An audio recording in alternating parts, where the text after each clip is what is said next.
Scott Simpson finally confirmed the rumor that adjusting after the anchoring ban was way harder than people might have realized. The ban was put in place because it was believed to corrupt the game. But for players like Simpson, it did a lot more than just change the rules. It completely shook up their entire approach. Simpson was one of the early players to embrace the long putter, anchoring it against his chest to steady his stroke. For years, that technique helped him compete at the highest level, giving him the confidence to roll putts smoothly under pressure. But then came the big shakeup. The USGA and R&A decided that anchoring was a problem, claiming it took away from the traditional way of putting. So they banned it. Just like that, a method Simpson and many others had relied on for years was suddenly off limits. The decision sparked a huge debate across the golf world. Was anchoring really an unfair advantage? Did it corrupt the purity of the game, as some purists argued? Or was it just another evolution in the sport, like oversized drivers and new swing techniques? No matter which side you were on, one thing was clear. Players who had built their putting routine around anchoring were in serious trouble. And Simpson was right in the middle of it all. To his credit, he didn't fight the rule. He made the switch as the governing bodies required. But just because he complied didn't mean it was easy. Putting is all about feel, muscle memory, and years of repetition. Changing such a fundamental part of his game at that stage in his career was like asking a right-handed writer to suddenly start signing their name with their left hand. He struggled, badly.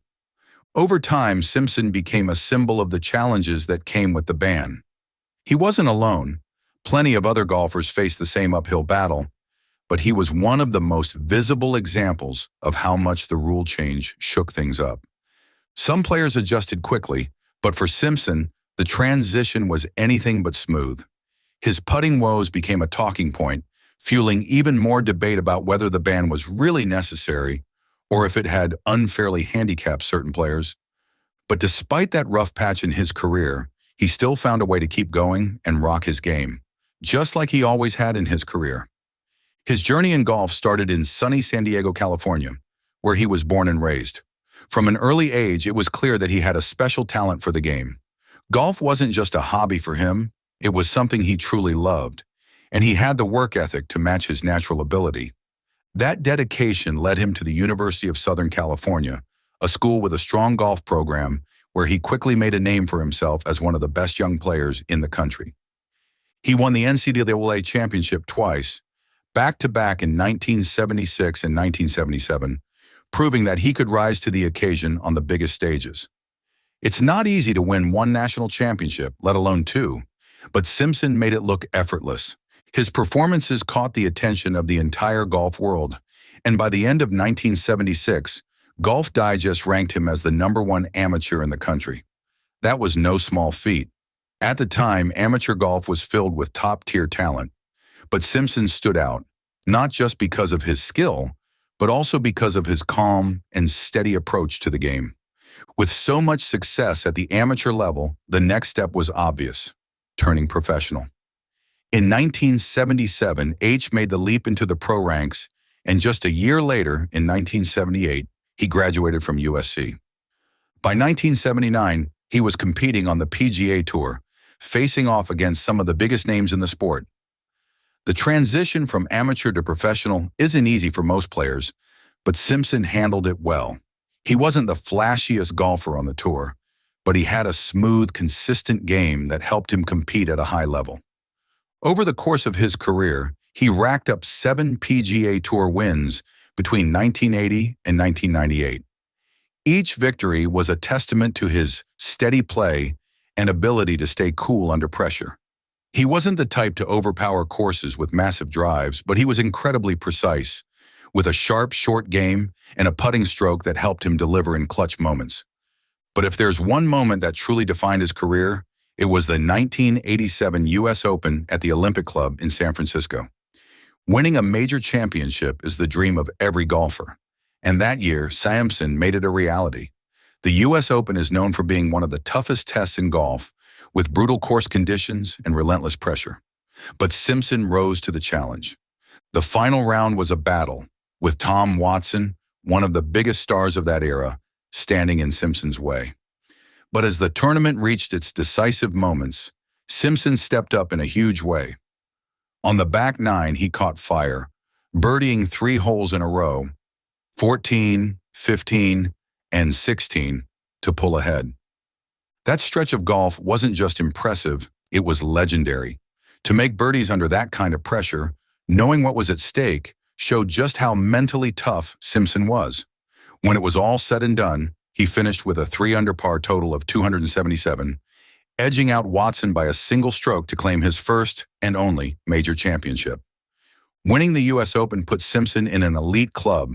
It cemented his legacy and proved that he could handle the biggest moments against the best players in the world. It wasn't just about that one tournament. It was about everything that led up to it. The years of practice, the countless hours spent perfecting his game, and the ability to stay composed when it mattered most.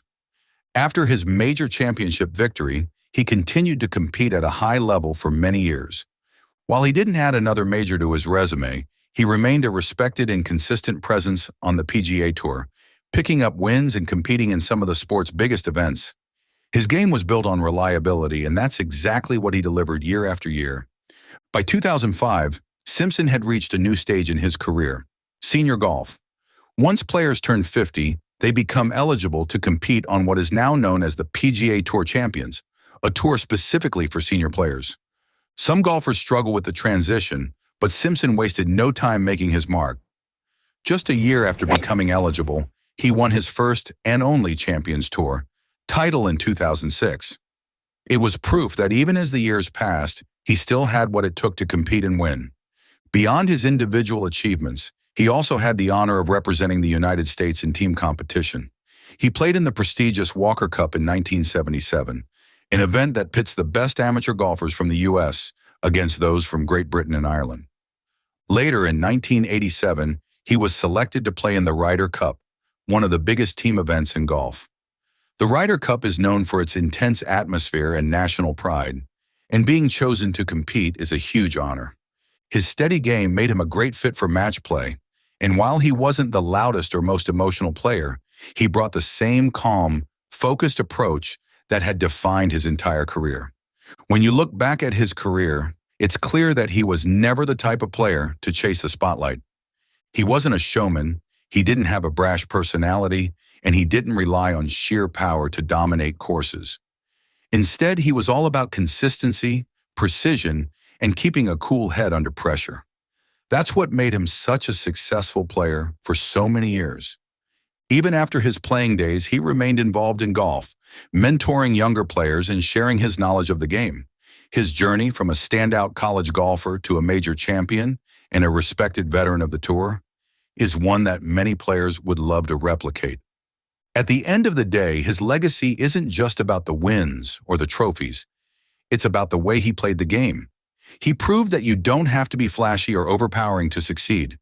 You just have to be smart, steady, and ready to rise to the occasion when it matters most. And that's exactly what he did throughout his entire career. And that wraps up today's video. If you enjoyed it, don't forget to hit that like button and subscribe for more. Thanks for watching, and we'll see you next time.